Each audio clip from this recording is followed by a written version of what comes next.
I think we'll build up to what Mr. Anirudh Shrivastava alluded to, role of data, especially in urban mobility. And that is really important given the fact that what data actually gives you, it gives you an ability to have a better visibility across what you have, and accordingly you can take a lot of decision based on that, and policy framework could be made.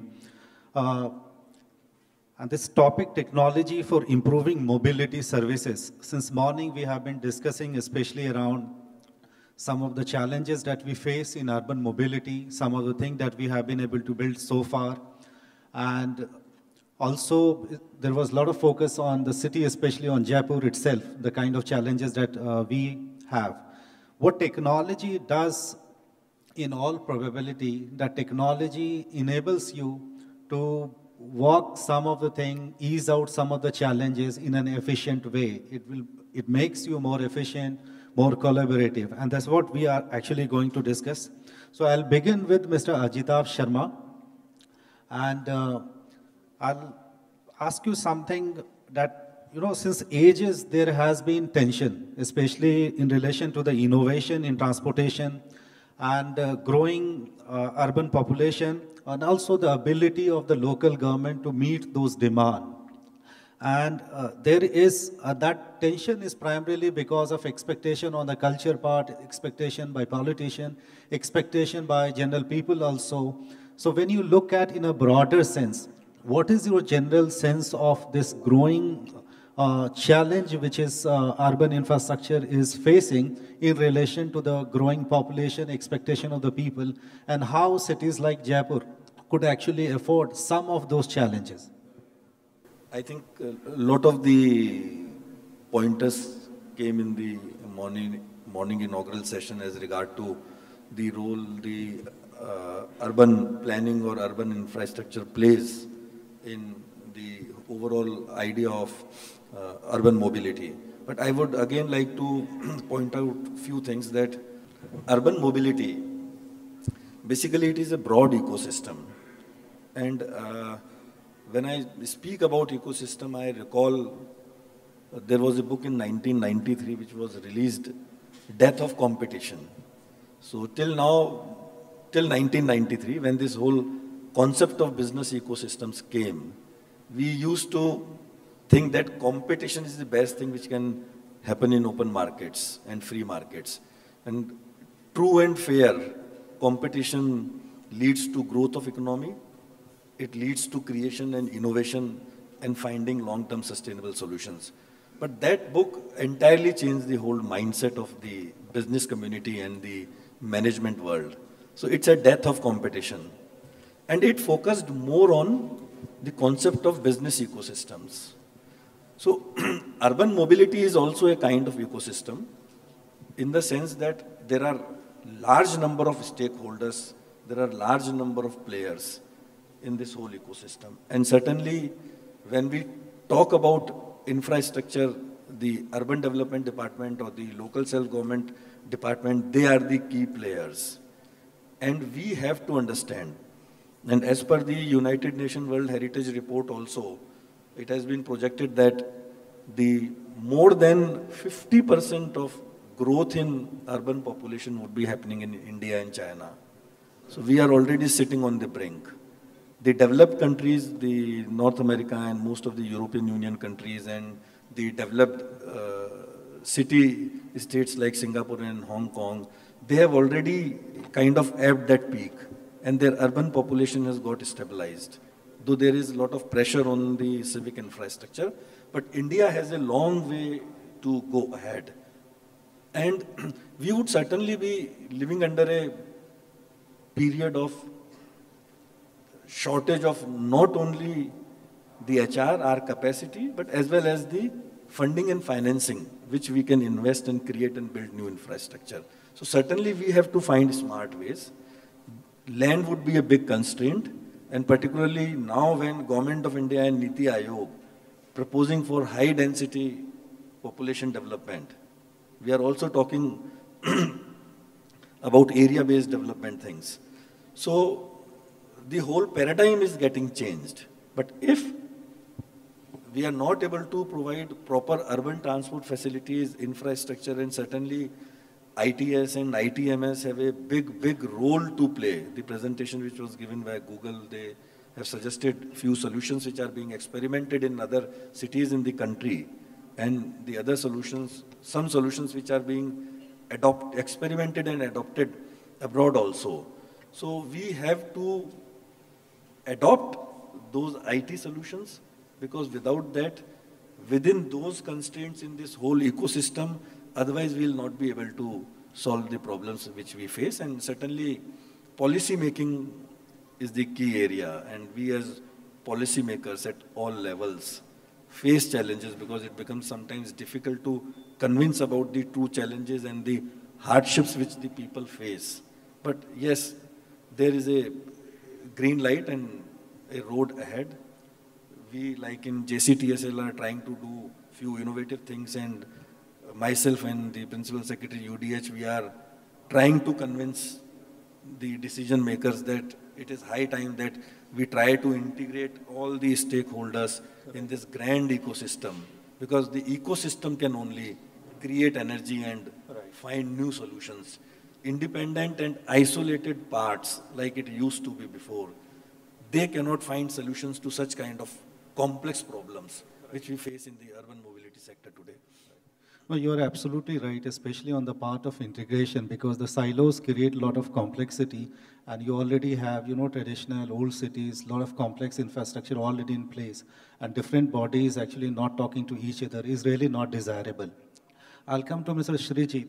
Mr. Shrijit, when you examine actually the urban mobility through the lens of infrastructure, technology, politics, and culture, what new themes do you observe? What trends do you witness?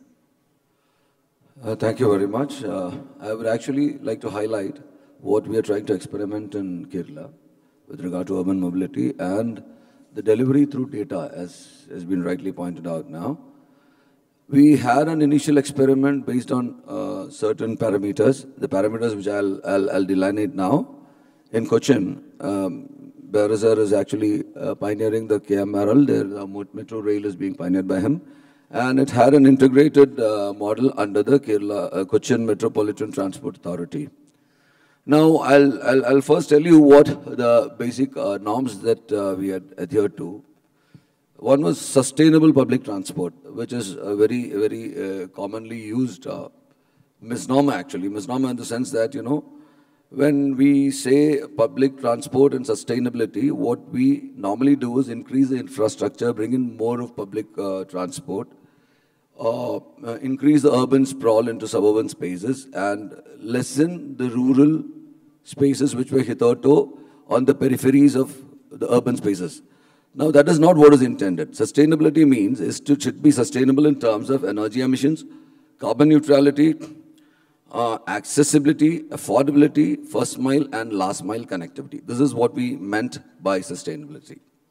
And the next was a lot of emphasis to be given on electric mobility. We were trying to bring in, and we are still trying to bring in electric vehicles in a large way.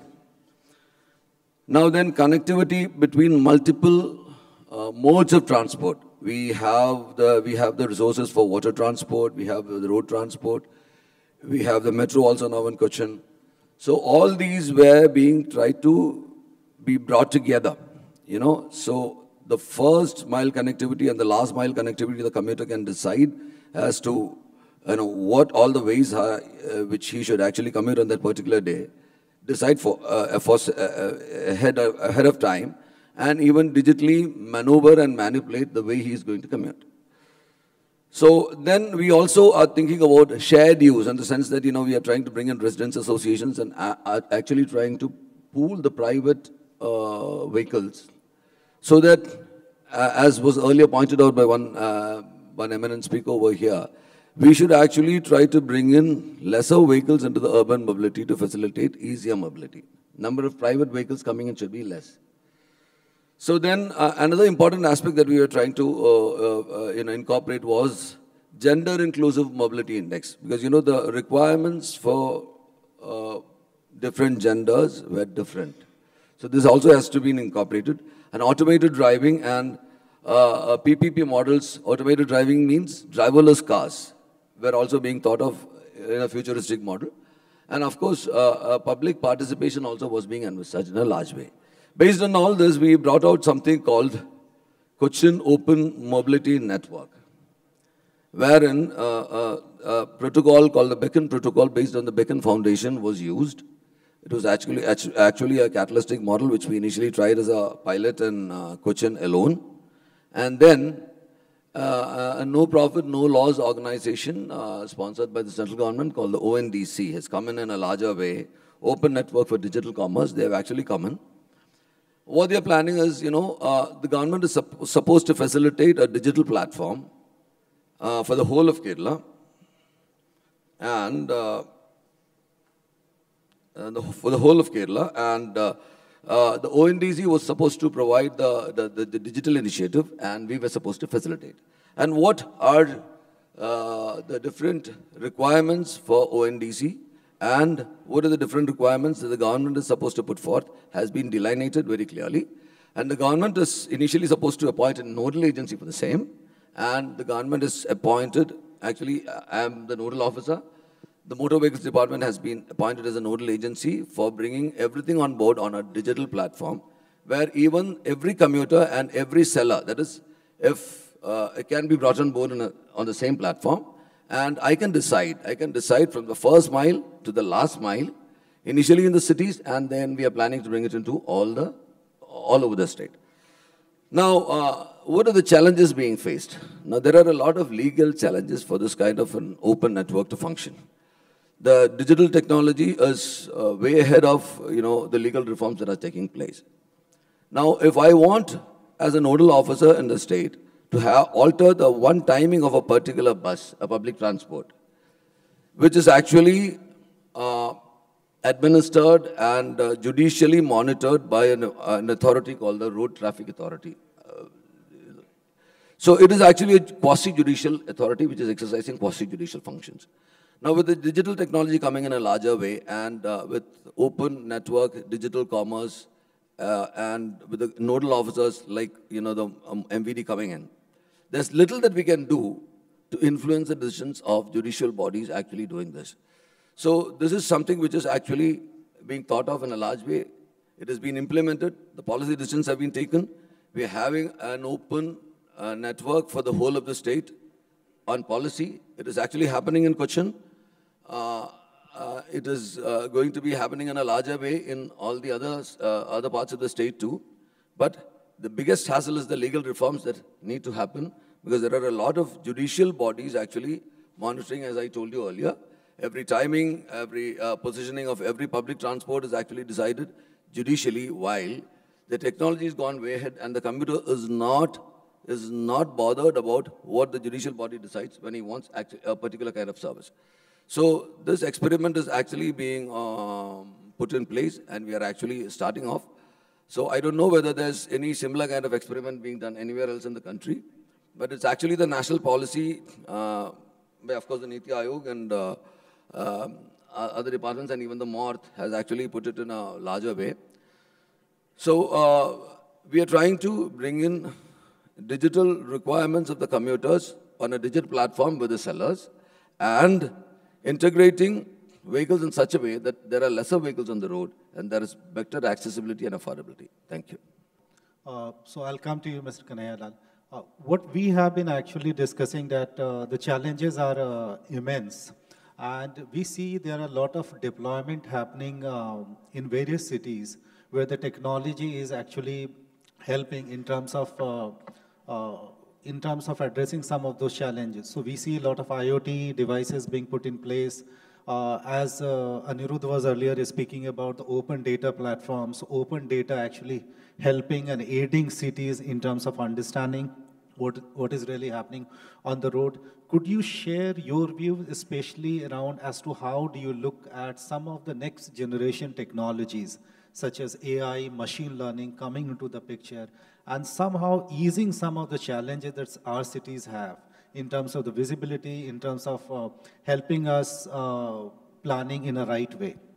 देखिए, सबसे पहले धन्यवाद आज इस panel discussion में मेरे से मुखातिब होने के लिए। मैं अगर मान लो अपने बात करें स्मार्ट सिटीज़ की, तो डेफिनेटली हमारा जो ध्यान है वो स्मार्ट ट्रांसपोर्टेशन और स्मार्ट मोबिलिटी की तरफ जाता है, और उसके लिए आईटी इंटरवेंशंस बड़े इम्पोर्टेंट हो जाते हैं। और इस एंगल से जो वर्ल्ड वाइड जो टेक्नोलॉजी या जो चीज़ें काम में आ रही हैं, उस दृष्टि से हमें भी आगे बढ़ना होगा। मैं इसमें विशेष रूप से जो टेक्नोलॉजी, जो इंटेलिजेंट ट्रांसपोर्ट सिस्टम या इंटीग्रेटेड ट्रैफिक मैनेजमेंट सिस्टम की बात कर रहा हूँ, ये बड़ा इम्पोर्टेंट एस्पेक्ट इस समय का बन चुका है। इसके साथ में जो पैसेंजर है उसके एंगल से हम सोचें तो हमें उसकी एक्सपीरियंस को कैसे बेटर बना सकते हैं, उसके इंफॉर्मेशन सिस्टम को हम कैसे बेहतर कर सकते हैं। तो इंफॉर्मेशन जो पैसेंजर के लिए जो रियल टाइम इंफॉर्मेशन का सिस्टम है, उसमें जो आईटी के जो इंटरवेंशंस हैं, जो चाहे मोबाइल एप्लीकेशन के जरिए हों या किसी अन्य तरह से, तो ये चीज़ें हमें इम्प्रूव करनी होंगी। इसके साथ में जो पब्लिक ट्रांसपोर्ट के जो ऑपरेटर्स हैं, उनको भी अपना जो व्हीकल्स का जो ट्रैकिंग सिस्टम है या व्हीकल्स का जो शेड्यूलिंग सिस्टम है, वो भी उनको आईटी बेस्ड प्लेटफॉर्म पर लाना होगा। इसके लिए आज वर्ल्ड वाइज बड़े बड़े सॉल्यूशंस मौजूद हैं, उस एंगल से उनको इस दृष्टि से काम करना चाहिए। यदि पैसेंजर को रियल टाइम बेसिस पर प्रॉपर इन्फॉर्मेशन मिलेगी और वो अपना जर्नी एक्सपीरियंस को आईटी टूल के आधार पर बेहतर कर सकता है, तो मैं समझता हूँ कि अर्बन मोबिलिटी के लिए हम जो आज जो सबसे बड़ी प्रॉब्लम फेस कर रहे हैं, जो ट्रैफिक कंजेशन की और जो सिंगल कार यूजर्स की जो समस्या है, उससे हम अगर हमें मुक्ति पानी है तो निसंदेह हमें आईटी के टूल्स हैं उनका उपयोग करना होगा।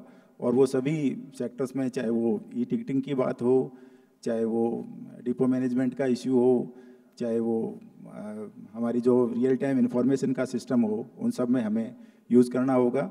इसके अलावा जो प्राइवेट बसेस, जो पब्लिक ट्रांसपोर्ट में गवर्नमेंट सेक्टर का रोल तो बड़ा इंपॉर्टेंट है, लेकिन जो प्राइवेट सेक्टर का रोल है उसमें उनको भी हमें इस चीज़ के लिए मोटिवेट करना होगा। आज प्राइवेट सेक्टर में जो ऑपरेटर्स हैं, वो जो व्हीकल्स की जो कॉस्ट इफेक्टिवनेस है, उनको जो सर्विस लेवल है, उसकी दृष्टि से काफ़ी स्ट्रगल उनको करना पड़ रहा है, तो हमें उस दिशा में भी काफ़ी कुछ सोचना होगा।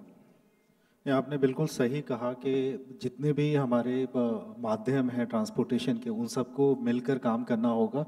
और कहीं ना कहीं हमें इस बात का ध्यान रखना होगा कि जो हमारी सर्विसेज हैं वो सुगम हो, स्पेशली जो एंड यूज़र है, जो लोग हैं पब्लिक ट्रांसपोर्ट की तरफ जाएं, उनको अडॉप्ट करें। जैसे कि इनॉग्रल सेशन में कहा Sandeep Sharma principal science and technology ने कि हमने जो है साइकिल से टू व्हीलर से फोर व्हीलर कर दिया है, लेकिन समहाउ हमें अपनी सर्विसेज को इतना अच्छा बनाना है कि ये रिवर्स में भी हो सके।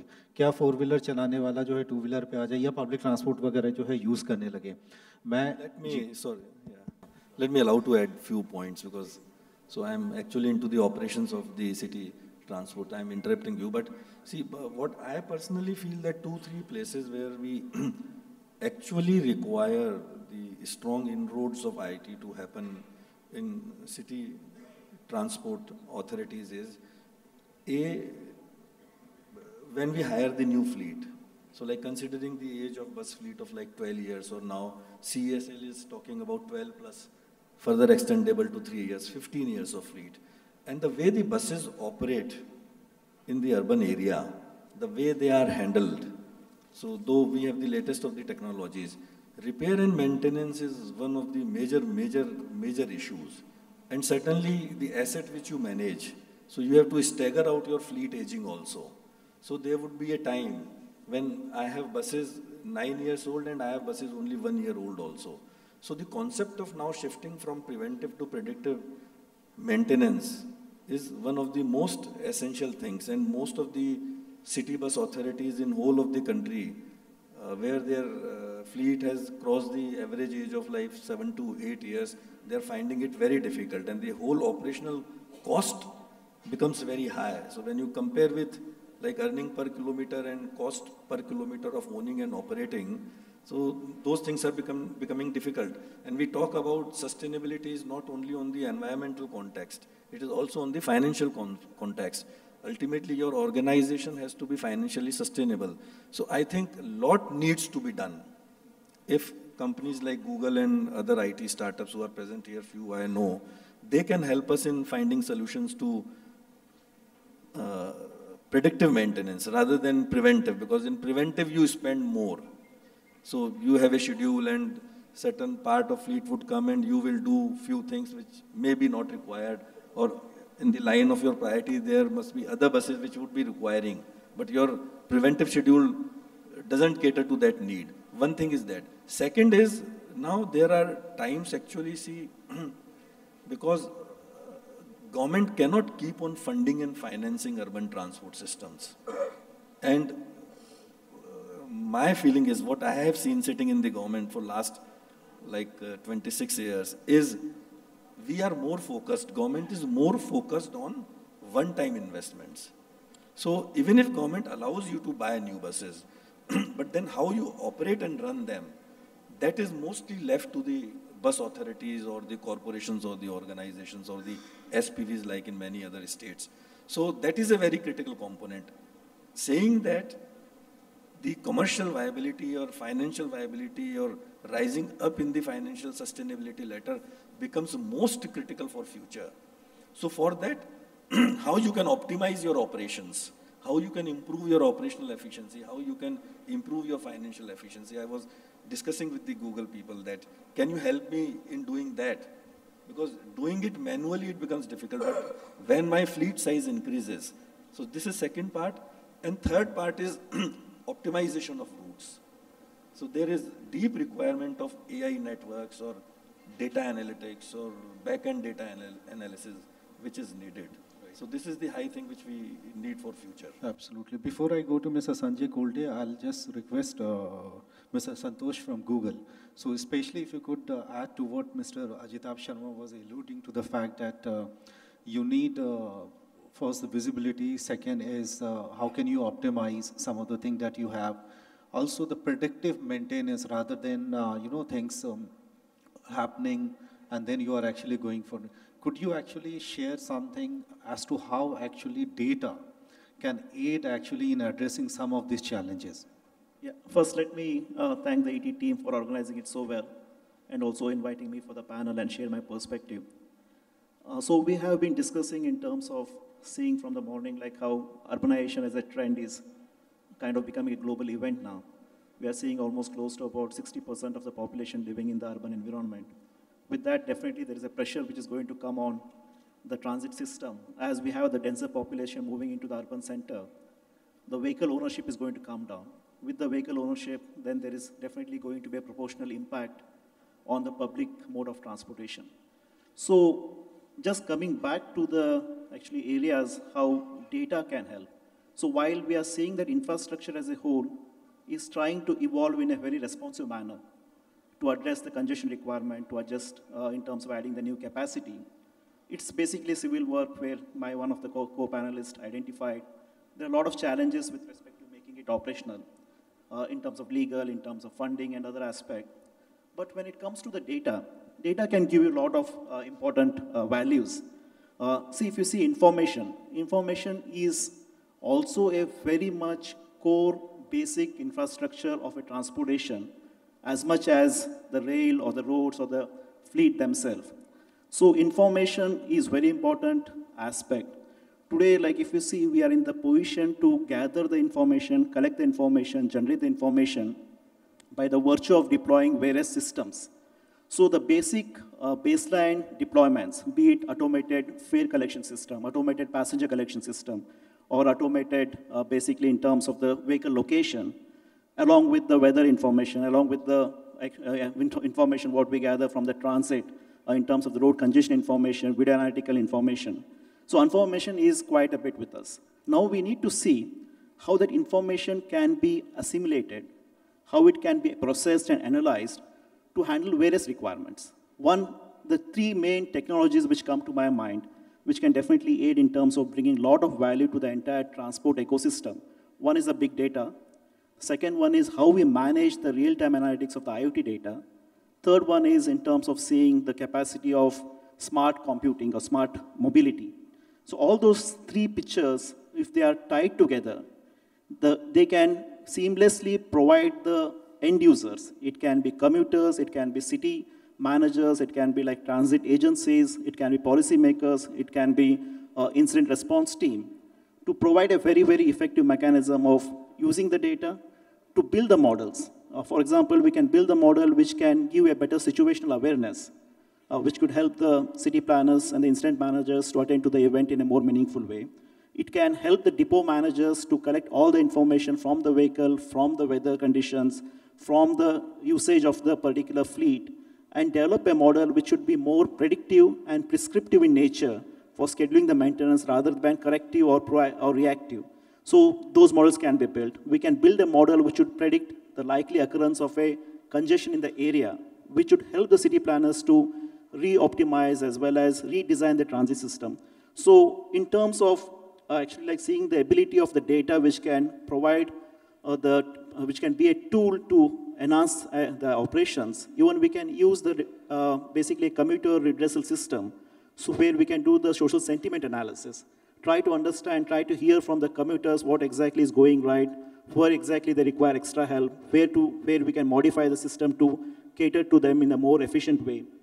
So data can be a very, very efficient tool, cutting across the various spectrums of transit, right from the maintenance all the way till developing the social sentiment analysis, and help the commuters as well as the entire ecosystem to have a better outlook. Yeah. Absolutely. Mr. Kolte, I would like to add you to, especially to the point that now the emerging technologies are especially helping urban areas in terms of addressing some of the challenges. I know in Pune you have done a lot of experiment with it. What are the three technology, digital related thing comes to your mind when you look at some of the challenges in urban areas that we are facing, and possibly those technology innovation can help in terms of addressing some of the challenges? While working in Smart City Mission, the mission has a major objective of making the cities as engines of growth.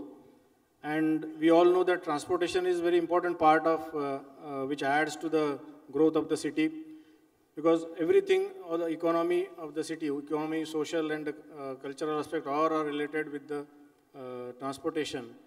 The major, if the transportation is efficient, all these three things work together, and the city is able to increase its growth. So at the heart of the functioning of all smart cities, 100 smart cities in the country, ICCCs are very important decision-making hubs, which are the centralized decision-making hubs, and with all the IoT devices connected with the integrated command and control center. It has achieved the capability of integrating the working of all the major stakeholder departments for the day-to-day decision-making. And transportation is also one such sector which can be very actively integrated with ICCC, and that can help in taking ahead the technologies like adaptive traffic management system and ITMS, which we have been discussing. In Pune ICCC, we have built the capability and integrated the pilot ITMS, which was implemented in 2017-18, where the intelligent transit management system was integrated with the command and control center, and the real-time information about the buses, the schedules, the routes of buses, that could be available in a centralized manner, and that could be made available for the citizens also. Currently, we are executing a project, Adaptive Traffic Management System. This is one of the major technology where the requirement of vehicles on real-time basis on the road will be used for regulating the signals and synchronizing the signal system. It will also be having an additional feature of Bluetooth. Bluetooth is, I think, a device working, it is a Bluetooth-enabled device which continuously gathers data about the vehicles, the kinds of vehicles, the type of traffic on real time which is taking place in the city, and such historical data will be continuously gathered, and which will be obviously which will helpful in decision making for the future, for planning the city needs so far as the infrastructure and transport facilities are concerned. ATMS will also go a long way in improving the journey time reliability of the city. With real-time VMS, which will be linked with the system, will be giving the information about the status of congestion in various sectors of the city. So the traffic management part will be very much efficiently handled by the projects like ATMS. And again, a dedicated command and control center for traffic is going to be created, which will be in sync with the smart city ICCC. So this is one major technology which I feel will be very useful. Other upcoming technologies like self-driven car, which are of course we cannot talk of it in India at present. However, but in future, it is not long away that self-driven cars will be. I think the Google presentation was showing about self-driven this three-wheeler. So on those lines, that technology really can make important change in future. Electric vehicle again is another sector where the state governments and all the cities are emphasizing upon. And Maharashtra government has also come out with EV policy in 2021. And Pune city has prepared EV readiness plan, and they are also promoting electric vehicles in the city in a big manner by incentivizing it in different ways, by giving incentives to the apartments who provide spaces for EV parkings and EV charging, facilities for EV charging. They will be giving incentive in property tax and other things. And they have ambitious target has been kept by the Pune Municipal Corporation of registering at least 25% vehicles by 2025. They have started progressing on that path, and they already exceeded more than 10% of vehicle registrations on the EV sector so far. Likewise, the infrastructure for electric charging is also being upgraded along with all these steps, and 500 more dedicated charging points for the private vehicles are soon will be coming up in the city. On the other side, city is also contributed by a dedicated transport corporation of PMPML. The CMD sir is here. We will be able to hear him in the afternoon. So again, the bus fleet is also being upgraded towards electric buses. The first batch of e-buses was procured by Smart City Mission and PMPML in a convergence mode, and that has also been received very positive feedback in terms of the reduction of pollution and the TCO2% in the city. And of course, the commuter response has also been very overwhelming. So I think these technological features, along with the use, exploiting the ICCCs in the city for linking the various functional vehicles of the urban local bodies that we already have done. So when the systems like ATMS and ITMS will be fully functional, again, that will again comprehensively cover the use of technology for the benefit of the citizens in terms of mobility. Absolutely. I'll go to Mr. Tyagi now. Mr. Tyagi, some of the things that we have been discussing, especially there will be growth in urbanization, the number of vehicles will absolutely increase, the urban population will increase, technology deployment will increase, and possibly we'll have more and more technology to help us. But when you look at all these things put together, what should be an optimal way of looking at the urban growing population and the technology that you have, also the ease of movement that people are looking at, and the pollution that we all are actually trying to control? So how optimally a city administrator can actually look into it? You see, I will say that prevention is always better than cure. So when we talk about urbanization, urbanization has two aspects. One is adding to population to the existing city, and a lot of government are planning satellite towns or extension of new extensions of the same city. So if we can plan those cities in such a way that the need of travel itself is reduced. Mobility is required when you want to move. So if you can reduce the demand itself, your supply, even if it is less, will be able to cater. For that, already transit-oriented development policy of Government of India is there. If we start our extensions of existing cities or new satellite towns in such a way where we allow this mixed land use, and the need of mobility itself is reduced. That is first part what I feel that should be taken care of. in existing cities where urbanization is taking place or density of population is increasing, there also the concept of TOD can be applied. In a lot of pockets can be clubbed together. This policy envisages everything, and there also it is possible to reduce the need itself. Second is that everybody knows that mobility is essential part of life, and it should be treated as an essential service like water supply or sewerage system or road system. All government, they are making new roads or even city roads are being made. So that way, even mobility or this public transport system or MRTS should also be taken in that fashion. And while we are planning in new towns, there also we are not planning very futuristically. See, every new city or extension should have a dedicated corridor for MRTS in such a way that even if you today you don't want to make it, you can make it in future. At that time, you don't require any land acquisition, you don't require any land cost. And if you leave, say, a 30-meter corridor for MRTS in a city, and that land cost is distributed among other plots, the cost increase will be minimum, and you can still sell the plots. And the corridor will be available to you for future extension, and it should be planned in such a way that not only MRTS, see, ultimately when density will increase, you may require elevated roads also in addition to MRTS. So that corridor should be able to take MRTS, also elevated road. If we plan that way, probably we can tackle the future.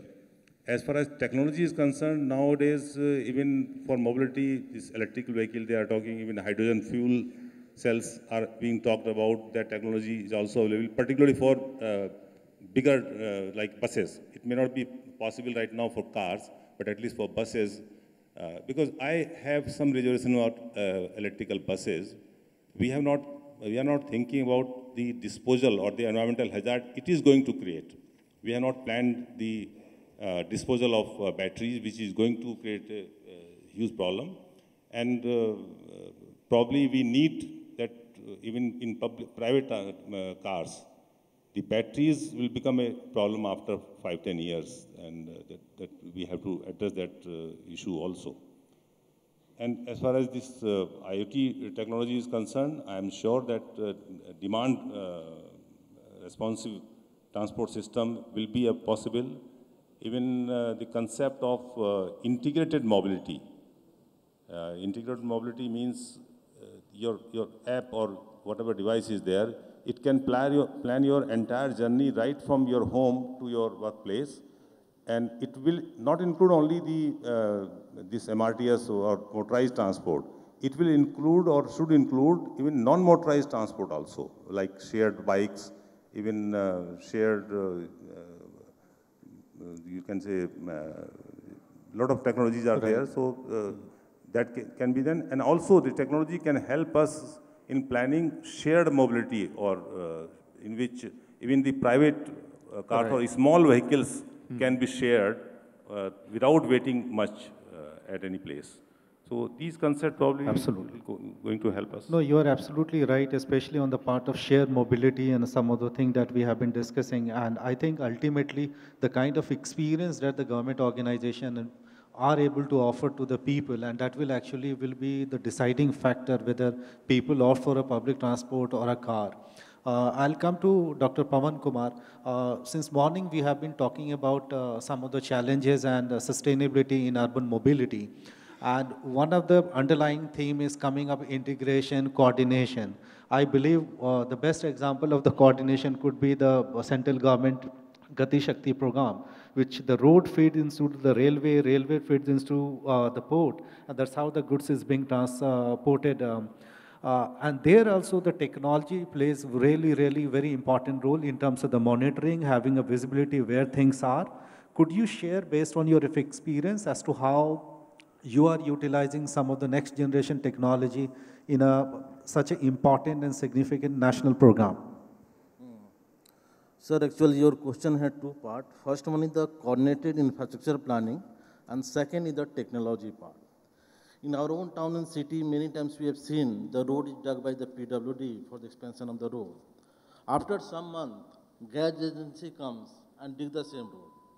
After that, again the telephone agency comes and do the same thing. It means once you're talking about the infrastructure planning, there's a multiple player is there. But now the time has come, there is a common platform.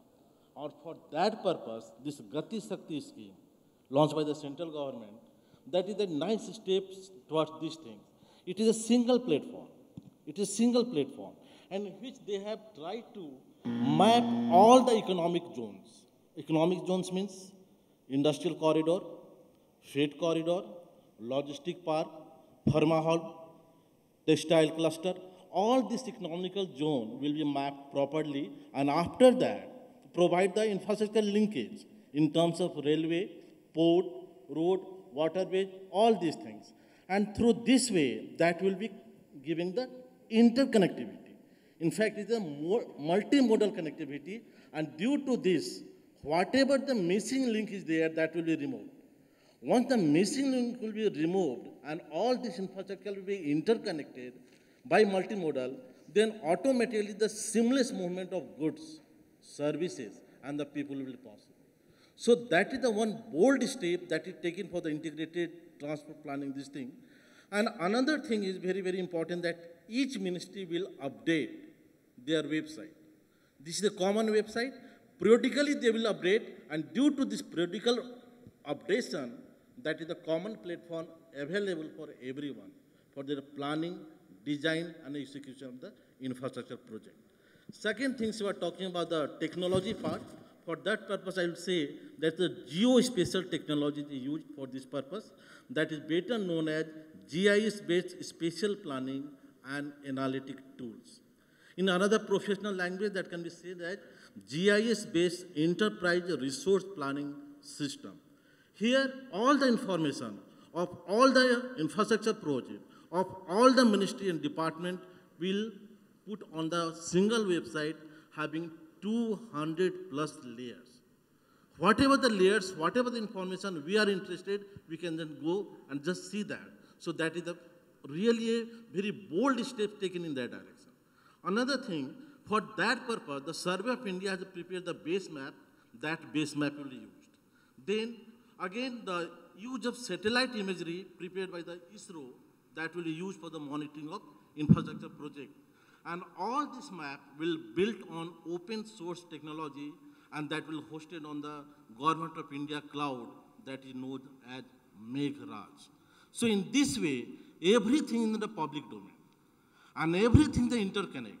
Only thing is we have to go through it, because each ministry will be given to the own ID and their password, and they can see. Suppose the coal we have to transport from the Jharkhand, suppose to the Jaipur. So what is the mode of transport we can use? What is the corridor we can take? In this way, we can able to understand either the rail corridor or road corridor.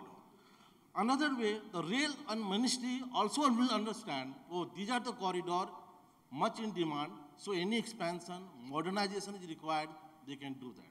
So really that is the bold step to integrate for the infrastructure part based on the technology. Thank you so much. I think we have completely exhausted our time. So thank you so much for being such a wonderful panelist and sharing your views, especially around the technology as to how it can enable in helping some of the challenges that urban mobility is facing. So thank you so much once again for being such a wonderful panelist. Thank you.